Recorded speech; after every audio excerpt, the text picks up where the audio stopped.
was a very rebellious child because I was so destructive. I was running away, smoking, dyeing my hair, you know, all that sort of stuff.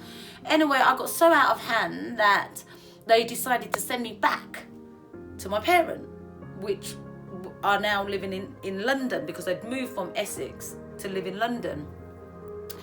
And it was in London that I, made some friends. I had to rebuild my life again. I made some friends, and they invited me to go to play bowling in Finsbury Park. And it was there that I met my first husband. Well, I've never been married since, but it was there that I met my husband, and we was playing pool, and it was my team against his team, and if our team, whoever loses, will have to kiss the winning team, and if the vice versa. Anyway, my team lost, so I had to give him a kiss on the cheeks, which I did, and that's how we met. Within 8 months of courtship, we decided to get engaged. It was a love marriage. It wasn't an arranged marriage. And soon after, we was, we was advised to go back up to Cumbria to work in my parents' business, which they had a joint ownership with my uncle. So there, after I got married, it was me, my husband, and my brother to go up and run the business, because my uncle wanted to sell his part of the business, and there was no one else to run the business, so we had to go up. The three of us had to go up to run this business. Anyway, we went up, and life was good at first. First freshly married, very young. If I can be really honest, looking back now, I believe that I got married very young because I wanted to escape my father, who was very strict. He was a very strict man. We wasn't allowed to have boyfriends. We wasn't allowed to stay out. We wasn't allowed to do sleepovers. We wasn't allowed to go, we wasn't allowed a lot of things. We was brought up very strict by a very strict man. A wonderful man, but a very strict man. So I guess I wanted to leave the house so that I could be me. I wanted to be my own person. Little did I know, I went from hot water into hot oil, because even though I loved my husband so much at the time, I still felt very much controlled. I couldn't be my own person. So anyway, we set up life in Workington, Cumbria. We ran the takeaway, and we just carried on with life. Within a year or so, we had our first child. She was a premature baby. I gave birth to my daughter at 6 months. I believe if it's not genetic, then it was just, I overworked. I worked very hard. For those who knows me personally, knows and understand, I'm a very hard-working person. And, heavy lifting, working late, being pregnant, running in and out, serving orders, lifting buckets of chips up, etc., etc. But anyway, I gave birth at 6 months. I was in total shock.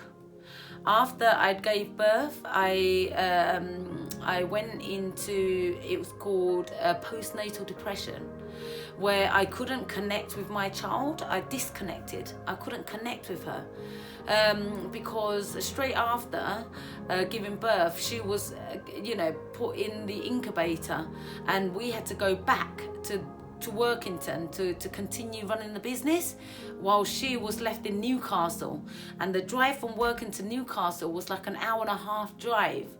So the disconnect between the mother and the child was disconnected, and it was a very, very, very, very, very dark place in my life at that time.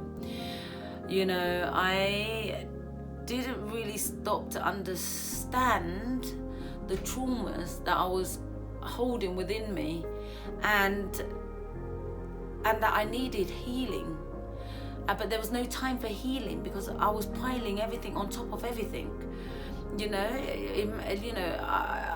from the age of 4, I was separated from my parent, and then from 4 to 8, I was taken over to England in a country that I didn't know anything about, having to call my parent mother and father after not knowing who they are, being really badly bullied at school, being taken from one place to another, so always uprooting, leaving home at the age of 18, getting married, having a premature baby. It all got a bit too much for me, and I developed bulimia. I believe that internally I was so damaged. And that food was the only thing that comforted me. It made me so happy while I was eating it, but then I felt so ugly and so heavy and so unhappy after I'd eaten it. And because I felt so trapped within myself and within my marriage and within my life, when I made myself sick, I felt relieved. I felt very relieved. I felt very good. I felt very light. I felt very in control.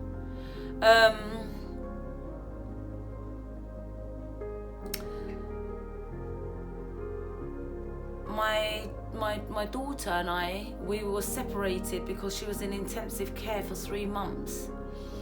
So we really didn't have a lot of time to go and visit her because of the journey and no one to take care of the business. So she was left to be in hospital while I was left with my husband working, and we would go to visit her once a week, if not once every few weeks.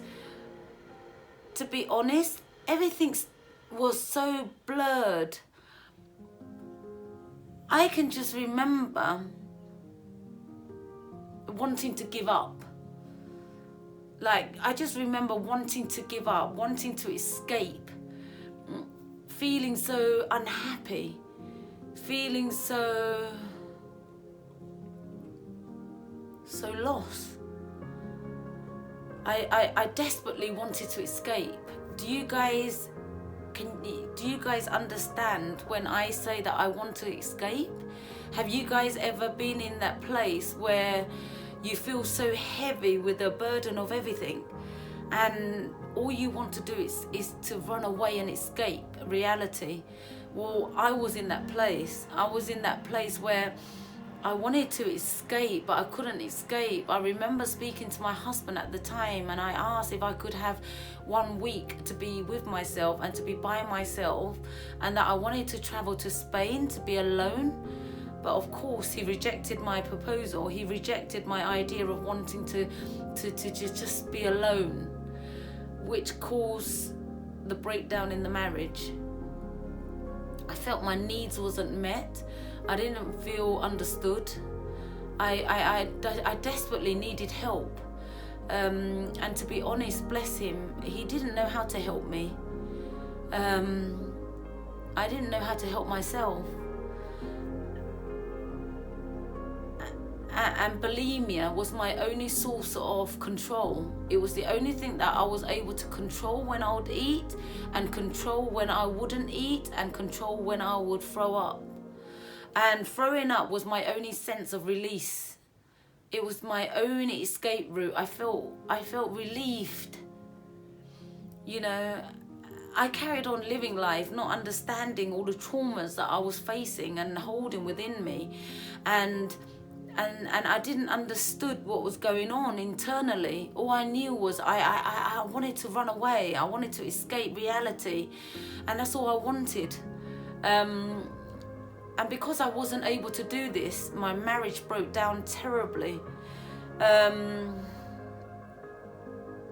bad, you know. I broke my husband's heart for leaving. And I knew the damage that I'd caused. And the only way of saying sorry was to leave my daughter behind, because I knew how much my husband loved his child, and I couldn't take her with me, even though I wanted to so much. I couldn't take her with me because I knew I would break his heart. Me leaving the marriage would break his heart already. I know this. So me leaving my daughter was my way of saying sorry, and that was the only gift that I could give to him to make up for the damage that I've caused. Even though it broke my heart into 1,000 pieces for me leaving, but I needed to leave to find myself. I needed to leave. So if ever my husband ever comes across this video, I want to deeply apologize for the hurt that I've caused you. I needed to leave to find myself. So I am sorry. I am so sorry for the pain that I've caused you, but I needed to leave because it was the only way that I could find myself. So guys, in my next video, I'm going to be talking to you guys about life with bulimia and what life was after leaving my marriage. So I want to end now by saying thank you for watching, and I will see you guys in my next video.